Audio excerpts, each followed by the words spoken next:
Hello and welcome to the I Can Do podcast with Benjamin Lee. We're here to talk about tips and strategies to have an I Can Do mindset. Life is what you put into it. Get the most you can. Here's your host, Benjamin Lee.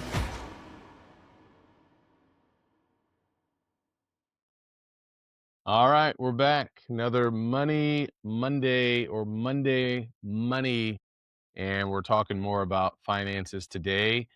We have been doing this now, I don't know, at least 4, 5, 6, 7 Mondays, and we're going to keep this going. This episode is a little bit late, but you know what? The name of the game, stay consistent. It's a holiday season, and I'm thinking about 2026 with these episodes. So you may need to catch up a little bit on these, and that's fine. Today is Money Monday. So I want to read something, and I want to talk about opportunity cost. I have a book here by Dave Ramsey and his daughter, Rachel Cruz, called Smart Money, Smart Kids, Raising the Next Generation to Win with Money. Here's the book here.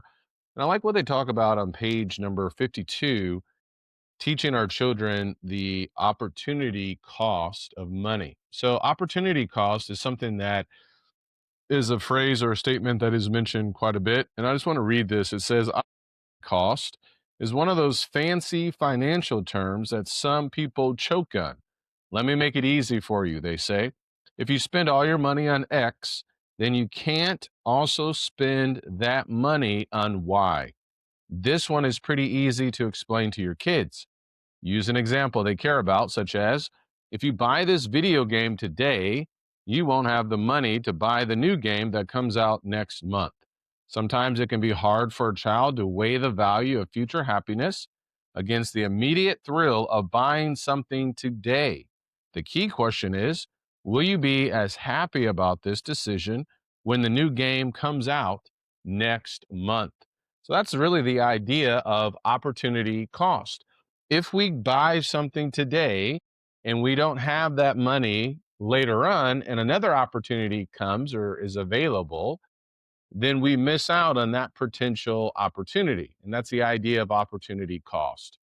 And it's not just for kids, it's also for adults. And growing up, I don't think I understood this. I guess I understood it in the sense that when I ran out of money, then I just didn't have money. And that's always a hard thing about, okay, well, I really want something now, but what if something happens or another opportunity happens later on?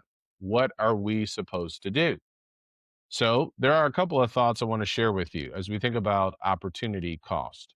Number one, this is not just something for young people. It is for old people, whether you're in your 20s, 30s, 40s, 50s, 60s, and 70s. It's very easy and very tempting to buy something that we may not even know we want right now, but maybe it's something that's impulse shopping. And then 3 months later, that money that we spent today, well, that money is no longer around. So this is not just for young people, it's for all of us. Number two, it may be wise for us to hit the pause button before we decide to make that purchase. That will help us to see, do I really want to spend, if I have $100 or $1,000 or $10,000, do I want to spend that today? What opportunities may be available tomorrow?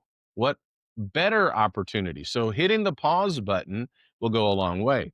I can't remember, I was listening or reading some money blog or listening to a money podcast, and there was this individual, he had accountability partners.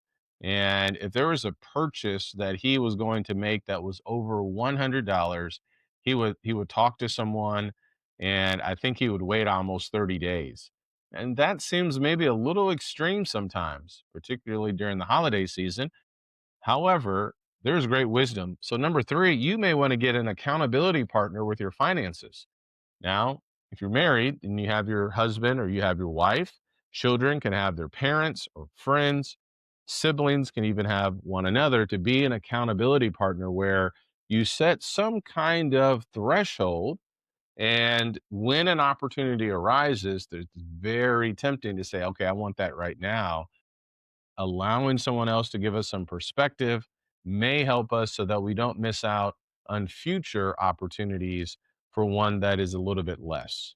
Right. Number four, it may be that you've already saved that money, you have funded that account, and that opportunity arises and you want to capitalize. Go for it and have a lot of fun and enjoy the money that you have set aside because I like what they say on YNAB, YNAB, you need a budget. The Jesse Meekum show, he talks a lot about this as well.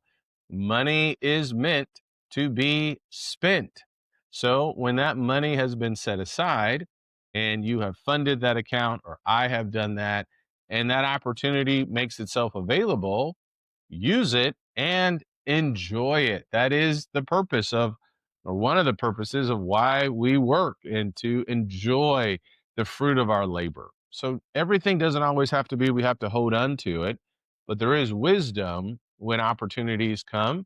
We need to think a little bit more of the future. Is this opportunity really worth it? Do I need to take a step back and pause? Should I run this through someone else to make sure that I'm not just doing this impulsively or just emotionally or in the moment? And maybe it's just, yeah, it's something that I really want. So, what happens when those other opportunities do become available and we've already spent that money that's been funded? Well, we have to wait, or at least that's the wise thing to do so we don't accrue more debt. We need to wait, we need to pause, we need to talk to someone else, we need to take that step back, give ourselves some rooms to breathe, and be wise with the money that God has blessed us with. So, a quick talk in summary about opportunity cost. Dave Ramsey's book with his daughter, Smart Money, Smart Kids, talks about this on page number 52. And it's very easy. If we spend all of our money on something today, then you can't also spend that money on something else at another time. Let's be wise with that opportunity cost and those opportunities that become available to us. Take care.